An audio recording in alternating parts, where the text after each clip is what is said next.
In a span of 17 years, Minecraft has built some insane and not so insane traps.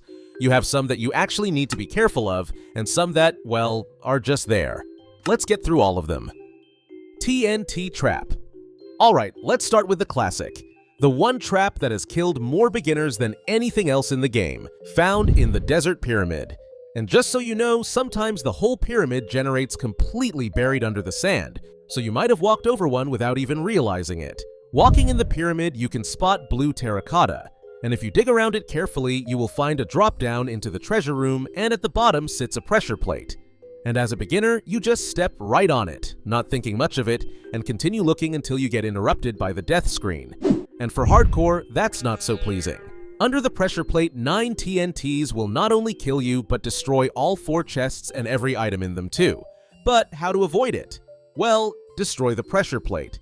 And once you do, don't forget to mine the 9 TNT blocks underneath. They are just sitting there, free explosives, take them. And here is the really painful part. Since the room is completely dark, mobs can spawn in there and trigger the trap themselves, wiping out all the loot before you even get a chance to see it. To be honest, probably more people died of it because of accidentally stepping on it and not having enough blocks to get out in time. But hey, it's the first trap ever added, so I'll give it credit. And it actually does its job pretty well. And that trap is not just for show either. No, it protects 4 chests that are around the pressure plate, and for the chests, you can either get super lucky and get insane loot, or start questioning your luck depending on how much Notch hates you. Spoiler, he does. Oh, and each chest also has a small chance of having an enchanted golden apple in it, one of the rarest items in the whole game. So yeah, it is worth checking every single chest. Overall, the trap is old and deadly. I fell for it a few times myself, so 7 out of 10 from me. Arrow Trap. Next up is an arrow trap. Where could that possibly be? Take a guess. In the village, maybe a pillager outpost, maybe even? No, it's in the jungle pyramid. While we have 2, and even though this one is closer, I decided to go with the arrow one first. And to be honest, Notch did a pretty good job on this one. He hit it super well. I mean, if you are a beginner and this Minecraft won't have traps on peaceful mode, well, hate to be the one to break it to you, but there is no peaceful edition for traps. When you walk to the temple, you are first greeted with one shot, and when you think that's it, boom, another one just before opening the chest. And you may think, oh, at least it's worth it. No, it's not. A few golden ingots and a rotten flesh, what even is that? Anyways, how to avoid such traps? Well, now that you know where they are, just break the tripwire hooks that are attached to them, but make sure you're not standing in the way, because it will fire an arrow into you when broken. Do this to both, and now you can walk safely and freely, almost. You remember how I, let's say, trash-talked the chest loot? Well, let me tell you there is another chest, but very hidden and not many players ever get to it until now, because I will fully explain how it works, but before moving to that, make sure to subscribe and comment down below your favorite trap. Might as well like your comment if I agree. Lever Puzzle. While this is not an actual trap, let's include it just for fun. Mostly because jungle temples are proof that Mojang forgot structures existed for about 6 years, and this is their attempt at making one interesting. To the right upon entering the stairs, you will find 3 levers on the wall. These levers need to be pulled in a specific combination to unlock a secret room with a chest inside. Sounds cool, right? Well, hold that thought. Now the combination is different in every single world, so you can't just look it up and call it a day. But here is the thing, you don't have to guess either. If you peek through the gaps in the wall right behind the levers, you can actually see the redstone wiring and figure out the correct answer without touching anything. Someone put actual thought into that, which is more than I can say for the loot inside. Once you nail the combination, a piston pulls away a block on the floor above, revealing a hidden room underneath. You climb down, open the chest, and get bones, rotten flesh. And if Notch is feeling particularly generous that day, maybe a gold ingot. Incredible. Truly worth the effort. Now, if all of that sounds like too much work, and honestly it is, you can just dig straight through the floor and skip the puzzle entirely. The chest is right there. The puzzle is optional apparently. 5 out of 10. Points for creativity, 0 points for the loot. Silverfish Trap. Alright, next up we have one of the most annoying traps in the entire game, and I do not use that word lightly. The Silverfish Trap is found in the Stronghold, which is already a stressful place to be, and Mojang decided to make it worse. Here is how it works, scattered all throughout the Stronghold. Walls, floors, ceilings, everywhere. There are blocks that look completely identical to regular stone, cobblestone, and stone bricks. You cannot tell the difference just by looking at them. And the second you mine one without silk touch, a silverfish pops out. Just one, you might think, not a big deal. Except silverfish have this wonderful little feature where if there are more of them nearby, they all come out to join the party. One wrong swing and suddenly you are surrounded in a tiny corridor with about 12 of them crawling all over you. Fantastic game design, clearly added at 3 a.m. Now, the good news is there is a way around it. If you mine silverfish blocks with silk touch, they just break like normal blocks and nothing comes out. No silverfish, no chaos, no existential crisis. So if you are heading into a stronghold, silk touch is not optional. As for the silverfish themselves, they are small, fast, and do just enough damage to be genuinely annoying without being actually scary. They are basically the nitwit villagers of the mob world. Completely pointless, mildly infuriating, and somehow still here. 4 out of 10. The trap idea is clever, the execution is just deeply irritating. Spider Trap. Alright, so the Spider Trap. And no, it is not some elaborate redstone contraption hidden behind a wall. It is a dungeon. A tiny cobblestone room underground with a spider spawner sitting right in the middle of it, just waiting for you to walk in. The spawner has a 25% chance of being a Spider 1, so it is not even guaranteed, which somehow makes it worse when you do find it. You are just minding your own business, mining away, and suddenly you break into a room full of spiders. Great. Now, what makes this one actually dangerous is the size of the room. It is small, dark, and spiders can climb walls, so there is genuinely nowhere to go. You walk in unprepared and it turns into a very bad afternoon very quickly. The smart move is to place torches immediately the second you find the spawner. Light it up and the spawning stops. One torch on the spawner itself is enough. But here is the thing most players don't know. If you don't destroy it, you can actually turn the whole thing into a spider farm. String, spider eyes, experience, all for free, forever. Which is honestly the only redemption this trap has. Now, the room can also have up to 2 chests, and occasionally it spawns with 0. Because why not? If Notch put the chest in, he probably also decided some players just don't deserve one. 5 out of 10, the farm potential saves it, everything else does not. Piglin Ambush. Alright, welcome to the Nether, where everything is on fire, lava is everywhere, and the locals are not exactly friendly. The Piglin Ambush is not a single trap in one specific spot. It is the entire Bastion Remnant experience. The Bastion is a massive blackstone castle found in the Nether, and it is absolutely packed with piglins. Regular ones with crossbows, and the ones with swords. And then the fun ones, Piglin Brutes. Piglin Brutes are basically regular piglins that hit the gym, gave up on gold, and decided violence is the only way forward. They carry golden axes, they do not barter, they do not care about your gold armor, and they will not stop chasing you. Ever. Now, here is where the ambush part comes in. If you make the rookie mistake of exploring from the bottom up, piglins will literally jump down from higher floors to land on top of you. And a piglin brute landing on you from above is not something you walk away from easily, because they can disable your shield and hit hard enough to make you question your life choices. The smart move is always to start from the top and work your way down. That way the piglins fall away from you, not onto you. Now, if you attack a piglin brute, every single regular piglin nearby immediately turns hostile too, even if you are wearing gold armor. So the whole place goes from tense to absolutely chaotic in about 2 seconds. The good news is that piglin brutes do not respawn once killed, so if you clear them out, the Bastion becomes a lot more manageable. And it is worth it. The Bastion has some of the best loot in the Nether, including the Netherite upgrade smithing template, which you pretty much cannot progress without. 9 out of 10 for danger, 10 out of 10 for making you regret going in unprepared. Brute Guard.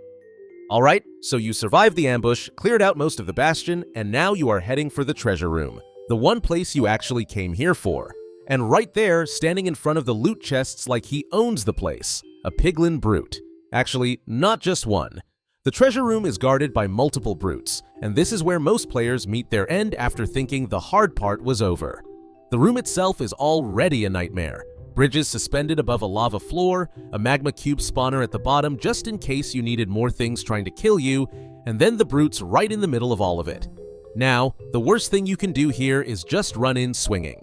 Because the moment you hit one brute, every single piglin in range turns on you immediately. And in a room full of lava gaps and no flat ground, that is a very fast way to die. The smart approach is ranged attacks. Bow them down from a distance before they can close the gap. Lava works too. Pour it on them, and since it does not count as player damage, the other piglins actually stay calm. Mojang accidentally made lava the most polite way to commit violence. Once the brutes are gone though, they are gone for good. They do not respawn, which is honestly the best thing about them. Clear them out, loot the chests, grab the netherite upgrade template, and leave before the magma cubes ruin your day. 8 out of 10. Brutal, well-placed, and genuinely earns its spot as the final obstacle. Fatigue Curse. This one is special. Not special in a good way, special in the way where Mojang looked at the ocean monument and thought, you know what this needs? A curse that makes mining feel like you are breaking bedrock with a wet noodle.